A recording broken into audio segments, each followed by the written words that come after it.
What's up, TruthTube? Gemini Johnny back again with another compilation of some of the wildest TikTok conspiracy theories I can find. Don't forget to drop a like if you enjoy the video, or let me know in the comments if you don't. With NordVPN, your online activities are hidden from ISPs, advertisers, and government surveillance, ensuring your browsing history remains private. Check out the link in the top of the description to find out more. Alright, now without further ado, let's jump right in.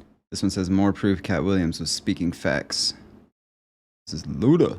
Every time I went to the Grammys, I'm in a category with Eminem and Ja Rule, and these motherfuckers were killing this shit. Jay-Z, DMX, Luda's huge artists, but when it comes to these motherfuckers, I'm losing every motherfucking award, right? You're not in Illuminati yet.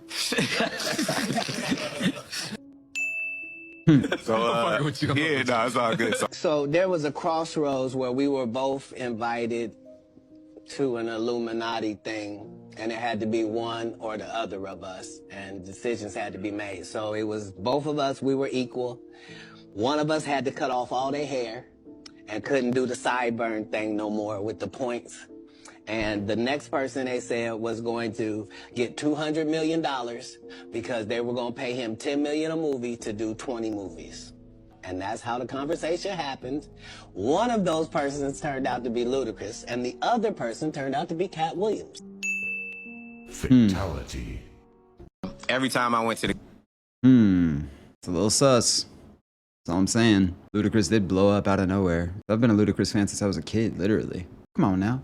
Word of mouth, chicken and beer. I grew up on these albums. I love Ludacris. But that does not look like a face of somebody who liked being asked that question.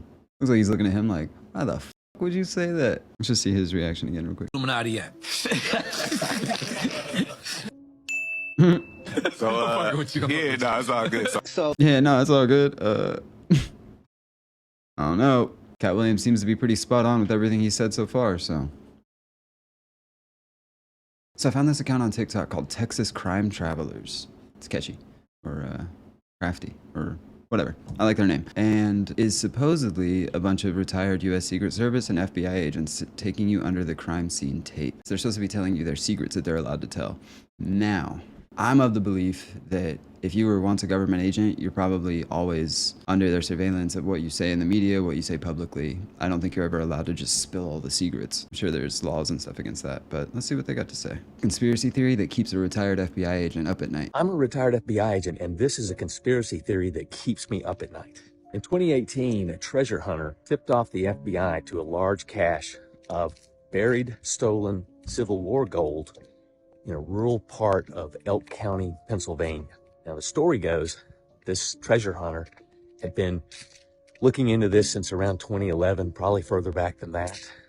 But his research showed that during the Civil War, a secret society known as the Knights of the Golden Circle, a group that operated in the North to sabotage the Northern efforts, one of them being to steal this gold that was on its way to the U.S. Mint in Philadelphia and then hide it. Why they never went back for it, I don't know. This treasure hunter had been operating or doing his research and looking for this stuff, and he located a site that was on public land in Pennsylvania. And he was operating under the permission of the Pennsylvania Department of Conservation and Natural Resources. It's somewhere along the way, this treasure hunter and the DCNR had a falling out, and he follows this up and goes to the FBI. He told them, or however he convinced them, they took it seriously enough to hire an outside agency to go in and do some very high-tech survey of the property to see if there's any validity to this. And sure enough, this high-tech equipment revealed that there was a large mass of some kind at this site underground. And then the FBI, also using pretty high-tech equipment, determined that there was the presence of gold. They end up getting a seizure warrant through a federal judge. They get a writ of entry that gives them access to the land. They do a 3-day search for this using an excavator and all kinds of techniques, you know, to try to locate this stuff. Very well documented, I have to say, very thoroughly documented. And they found nothing. No sign of Civil War gold, no sign that anything had been buried there. Now, currently ongoing, there's a lawsuit between this treasure hunter and the FBI. He claims that they did find something and that there's video evidence of this. I don't understand why the site survey shows presence of gold, a large mass under the ground, and then they find absolutely nothing. So stay tuned, and I'm going to fill you in on this one completely because it really, really interests me. I gotta find a part 2. I found it. I'm a retired FBI agent, and this is part 2 of a conspiracy theory that is still keeping me up at night. Over 2 million of you have watched my video on the FBI's search for stolen Civil War gold in rural Pennsylvania. And I got some new information on that really, really is troubling me about this case. So one of the things that many people that residents in the area near this, where this gold is, have said, that the FBI works all night, that they had this equipment going all night long. Well, possibly what that could have been was, it was cold. They probably had heat, had generators out there to keep the tents warm that they were in. They had to maintain this property for the full 3 days, because once a search warrant is begun, the government technically owns that property. They have command and control of it. So they had to keep people out there 24/7 for this. That's not unusual. That's pretty normal procedure as well. However, some of the witnesses say that they were digging all night. So there's a difference between the sound of digging equipment and generators. Okay, so that's first off. That's a little funky. But let's just say that it was generators. Let's throw that aside. The other thing that the witnesses all said was that the FBI brought in on the second day, armored cars. So what is that? What is an armored car? What do you mean by that? Could that be like a MRAP type military vehicle or a Humvee? Or the more typical standard armored car that you see going to a bank to pick up cash or take cash to a bank or a casino, that kind of thing. So that was my question. I wanted to determine what they meant by armored car. And according to the witnesses who were shown photographs of various types of vehicles, they identified a standard armored car that you go to a bank, that you see where cash is carried into when they take to a bank. So in 29 years in the FBI, I was in 3 field offices over that time frame. Never once did I ever see the FBI having need, use, or ownership of an armored car. It's just something that never arose. There was no need for it. It was that we weren't in the business of that stuff. So when I started hearing this, and coupled with the fact that they claimed that there was no gold found, nothing found, then why do you need to bring in armored cars? In fact, a couple of witnesses even indicated that the armored cars coming out of there looked like they were heavily laden, like they were riding low. And they had closed off streets in that, so that these armored cars could get through there. If they didn't find anything, why do you need to do that? If it's just your equipment you have up there to do this digging, there's nothing about that. So that really, really troubles me. But then when you ask the real question is, well, the FBI had 25, 30 people maybe there. I don't know the exact number of people they had on scene. All of them would have to be in on this. And what would be the purpose? I mean, the government owns that gold. The FBI is the government. Why would they take this? There's still a lot of questions on this that are really, really troubling to me. And I'm going to get to the bottom of this thing. I'm going to stick with it. Many of you have asked questions and given comments and shown so much interest in this. I wanted to answer some of those questions. First being, why didn't the treasure hunter just dig this stuff up himself, the gold? And we're talking a lot of gold, worth a lot of money. He was prevented by law from actually digging this up. The land where this gold is on state land, owned by the state of Pennsylvania. And I don't know the full details as to why, but he could not legally dig that up. So he went to the FBI because he thought, well, this is stolen Civil War gold, or stolen gold that belongs to the U.S. government. The FBI would have jurisdiction. And that's another question. What gives the FBI jurisdiction to do this? Well, in fact, actually, I was skeptical of that myself at first because it's not anything that I'd ever worked in my career in the FBI. But there actually is jurisdiction for it. There were a couple of federal statutes that appropriately give the FBI jurisdiction in this, and that's fine. So he went to them. FBI gets a search warrant for this gold, and they go up, and over a 3-day period, they determine that they dig a big hole, and they determine officially there's no gold. They didn't find anything. It's fully documented. I've extensively read the file. And everything in there to me looks documented the way that it normally would be in a case like this, I guess. So what's the problem? What's compelling about this? Because a lot of times in many search warrants, you may think, you have very good information that you're going to find evidence there, and you don't. I mean, it's happened a lot of times. It's not unusual to not find something. One of the things I'd like to ask a favor of is we had a lot of response from Elk County residents. We want to hear from you guys with your stories, your questions, your comments directly. I want to get some firsthand information on this. Please email us at hello@texascrimetravelers.com, and please include your TikTok username on there. And so help us get to the bottom of this. I want to know more about it. I'm going to stick with it. Well, first of all, as somebody who was born in Oklahoma, I just want to say, Boomer Sooner. I still come back to, like, I can't help but wonder why this guy is telling us this. Like, have his allegiances changed? Does he not like the FBI or whatever anymore? And is he not worried about them, like, coming after him or something, you know? My second thing I can't help but get out of my head is, how do I become a treasure hunter? Do I just go start digging? Like, I mean, do people know where treasures are supposed to be buried? 'Cause I've never heard of a treasure buried in my area. Maybe I gotta get more rural. Rural. I can never say that word. We hear these stories a lot of, like, the CIA or the FBI or another government entity going in and all of a sudden a lot of money or valuables disappear. And it almost seems like they're in a race to see who can get there first so that they can steal it to fund their black market operations, allegedly. Three-letter agencies are the modern-day pirates. Well, no, I guess pirates are the modern-day pirates, but you get what I'm saying. Oh yeah, we're done with this guy. Let's go back. I'm a retired FBI agent, and this is...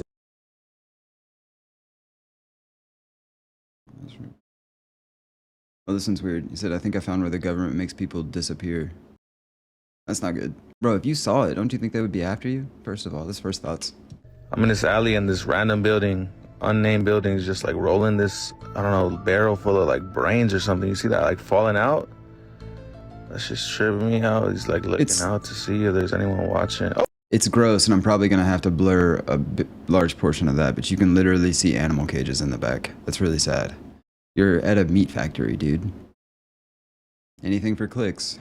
And look, I mean, look, this is a view of Antarctica, right? You scroll in, and there's all this ice, right? But it's weird. It's like a grid. Like, there's clearly some things they don't want us to see blocked off. But then, even weirder, you go over here, and it's like sand. Like, what? That looks like sand. And then you come over here. What is this? Look, there's tracks. Like, somebody was clearly, those are deliberately put there. Then you go up here, and there's one up there. And it's, look at that. Tracks, look at the tracks, and then you can't see them anymore. Because, look, you zoom out, and it's like it was never there. Well, so, I mean, they don't just take like one picture of the Earth and then use that on the... It's a bunch of different satellite images that they have to stitch together. We know this. We've been over this on this channel. In these conspiracy videos, I think we've gone over this. But yeah, they stitch these photos together. So my assumption would be that these are photos from different times, and that's why it all looks different. It does look wildly different. And the sand thing is weird, but it's probably not sand. It's probably snow. And this thing... Where'd it go? And this is most likely a research center. I mean, Antarctica isn't empty. There's people there. But that being said, I don't know if Google is to be trusted. So you never know. This is the sick truth behind the brand Balenciaga. Let's start with their disgusting ad campaign, and no, I'm not worried about the devil drawing on the top right. What I am worried about is the caution tape on the bottom left that misspells Balenciaga B-A-A-L. If we search up B-A-A-L, we get King Baal, who in the Bible, if you sacrificed your firstborn child to him, you would get riches in return, as stated in Jeremiah 19:5. Kim Kardashian wore this tape as an outfit, and it looks like she's no stranger to King Baal. She goes Balenciaga. Balenciaga. I'm a baller. This is Lada Volkova, who is the chief stylist of Balenciaga, and it looks like she's into some really sick things. She might be into some sick things, but Cannibal Corpse is a band, right? I think this is something else that I learned doing this channel, because I was like, what the f is Cannibal Corpse? Yeah, there's not anybody I listen to. I couldn't even tell you the name of their song, but that's a band. American death metal band formed in Buffalo, New York in 1988. They're literally like a hair metal band. Yeah, I mean, I don't listen to them, but you know, she's into some weird stuff for sure. I think she's one of those people that have a bunch of weird double art and stuff, but she can do Balenciaga. I don't wear Balenciaga, you know, you never see me in that crap. I mean, definitely not after all of this, but like, I could never forgive myself. My dad would probably beat me up if I paid that much for an odd article of clothing.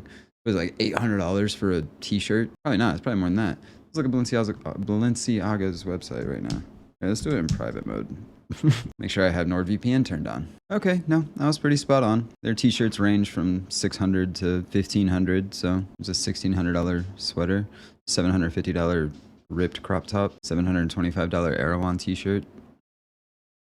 Bro, like, I don't condone violence in the general sense that, like, if we all just go around being violent, the world's gonna be chaos. But if you are walking around in a $725 Balenciaga Erewhon t-shirt, you should get kicked by everyone you go past. That's a law we should implement probably. Cause who the, bro, $725, dude, on a t-shirt, bro? So stupid. I wonder if they sell those at Erewhon. I might go to an Erewhon and see if they have $725 Balenciaga t-shirts and just accidentally spill my $18 coffee on it. I guess I just admitted to a crime, so I probably shouldn't. Property destruction. Just kidding. Allegedly. Head of the Sphinx is way too small in relation to the body. It looks like the head of a pin. It doesn't fit with that 270 foot long, 70 foot high body.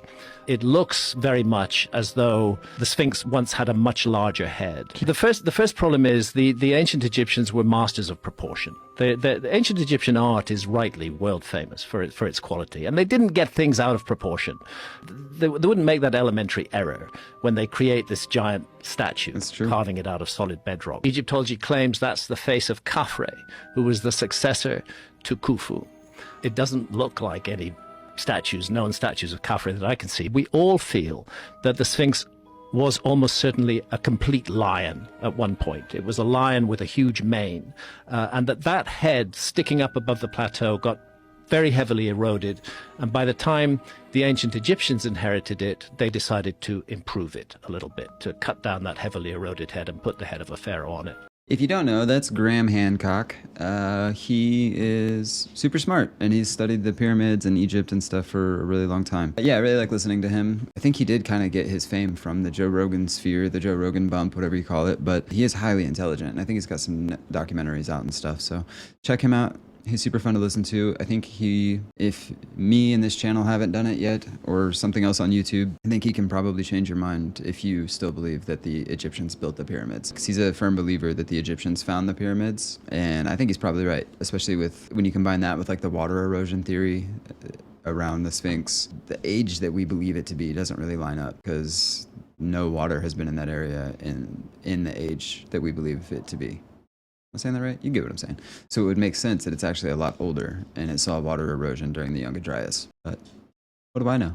This says, must watch. Courtney Love warning actresses of Harvey Weinstein in 2005.